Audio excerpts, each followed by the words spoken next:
Hi, I'm Mark, and I like to talk about UK politics and Brexit. Yes, Brexit. And I do that from an outside view. Although I do know the UK from the inside as well, so don't worry. Today, of course, I will talk about the general election and some very interesting details there. And like after the 2019 general election, I will compare the actual result and the seat distribution with some, let's say, what if results. I will show you what would have happened under a pure proportional representation system, but just for fun, I will also show you what would have happened if they used the new German electoral law introduced by the so-called traffic light government. It's quite controversial in Germany, though, and I have myself sincere doubts if it will stand a constitutional testing. But let's just do it just for fun. I wanted to publish this video on Friday evening, but they counted that long in two constituencies that they completely sabotaged me doing it. And especially if you heard that, you will know about Inverness. But first, of course, let's talk about some details of the general elections. When Boris Johnson won a triumphant election victory in December 2019, many commentators declared that this marked the beginning of a 10-year dominance of British politics by the popular politician. They justified this with the large majority of over 80 seats that the Conservatives had won in the House of Commons under Johnson's leadership, and that was the best result in decades. They looked to the past rather than the future for their assessment. And therefore, they overlooked what was already clearly evident at the time. Johnson's lack of seriousness and discipline for this leadership task, the short-term boom of the Brexit issue, the immense economic and financial challenges in which Johnson showed little interest. And the situation is similar today with the opposite sign, though. Now the colourless Labour leader Keir Starmer is triumphing with an even larger absolute majority in the House of Commons of at least 174 seats. Based on these figures, the grandiose new era of Labour should now begin. But the reality is far from that. Despite the huge majority in Parliament, Labour's share of the vote is only 33.7%, barely more than in the crushing defeat of 2019. There is no shift to the left, no enthusiasm for new ideas or the new government team. Rather, the Conservatives have imploded after 14 years in power. And because the British electoral law gives third parties little chance of success, numerous constituencies have simply fallen into Labour's lap. Hardly ever has a party won so many seats with so few votes. Looking at the seat distribution, Labour won a landslide victory comparable to that of Tony Blair in 1997 regarding the seats. But the losses of the Tories are not that of an extinction level, that what many people have expected. And especially looking at the overall vote share and the predictions of all polls for many months, this is much a closer race than expected. It still was a historical loss regarding the number of seats for the Tories, and Labour has even a gigantic majority compared to Boris Johnson's majority from 2019. But the details are intriguing though, because in the end it wasn't Labour who defeated the Tories. In fact, it was Reform. Without Reform's share of the vote, the Tories would have defended about 2/3 of the now lost seats. And most interesting here is that Tory right-wingers shot themselves in the foot with their populist rhetoric, because with it they drove their voters to the original populists and lost their seats in the end, even JRM. And yes, the Conservatives were kinda wiped out in Wales, and the same fate almost happened to the SNP in Scotland. And in Northern Ireland, Sinn Féin is once more the winner after their victory in the regional elections last time. But the mood in the country is not marked by a new beginning in social visions as it was after Tony Blair's grandiose election victory in 1997. Rather, uncertainty, helplessness and frustration with the political elites prevail. And this is unlikely to change with a change of government, and that has reasons. First, the state's financial problems remain the same as those that not only the Tories but also the previous Labour government had to contend with. The Tories' countless austerity programs hit local public services in particular. Nevertheless, state finances have gotten out of control due to increases in spending elsewhere, especially in social spending. And this will also cause the new Labour government quite some headaches. And secondly, initial Brexit euphoria has given way to growing dissatisfaction even among many Conservatives. A majority of citizens now believe that leaving the EU was a mistake. With Brexit, the Tories have also brought costs to the country through friction in foreign trade with its most important partner, the EU. However, they did not seize the ominous opportunities presented by possible deregulation. For this, they have now been punished by the voters. Labour has always rejected Brexit, their leadership at least, the nowadays leadership I mean, but rightly does not want to reverse it because that would require too much political capital. And it's unlikely that under Labour the political suppression of Brexit could turn into a productive use of the opportunities. And thirdly, Great Britain is suffering from a persistent weakness in overall economic productivity growth. The reasons for this are varied and have nothing to do with Brexit alone. Like the Tories, Labour is not offering a convincing reform programme to make the British economy more competitive. And a fourth reason for the voters' deep disappointment was the Tories' broken promise to reduce immigration. When David Cameron took over the government seat in Downing Street from Labour, he had promised to reduce net immigration to a few tens of thousands per year. Instead, it was over 200,000 or even 300,000 year after year, and when Brexit removed EU membership as a political scapegoat, net immigration did not fall, but rose to absurd level of more than 600,000 per year. And the Tories have deceived their voters year after year. There were certainly solid economic reasons for this. The massive import of workers boosted gross domestic product and tax revenues in the short term. At the same time, the notoriously overburdened National Health Service received urgently needed skilled workers from all sorts of countries. And this excessive immigration policy does not solve the structural problems, but acts as a band-aid in acute emergencies. And even a Labour government would find it difficult to do without it. The new Prime Minister, Keir Starmer, is a good man, as is his predecessor Rishi Sunak. Both are committed to the good of the country. They are well educated, experienced, competent and hard-working. These strengths did not save Sunak from the Tories' worst defeat, and they are unlikely to protect Starmer from future crises. Although he has a huge majority in the House of Commons, with which he could theoretically push through radical reforms, neither he nor his party have set themselves this goal. Rather, their program is similar to that of the Tories in many respects.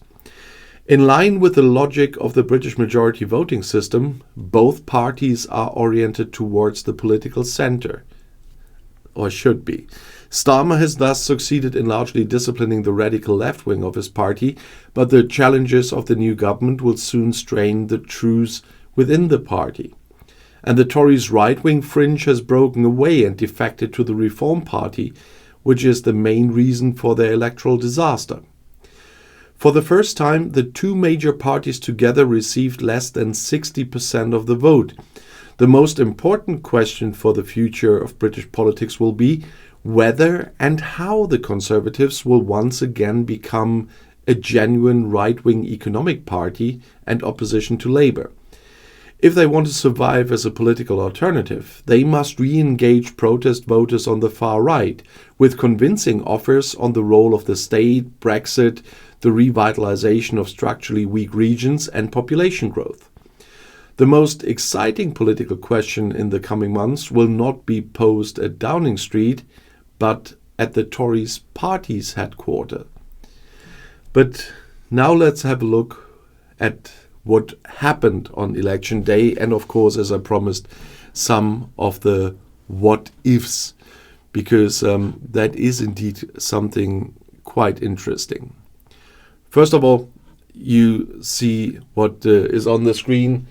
That is the result you've seen on after election day, or let's say on the weekend in the end, because a little changes came with an crushing majority for Labour, which is by far bigger than that of Boris Johnson in 2019.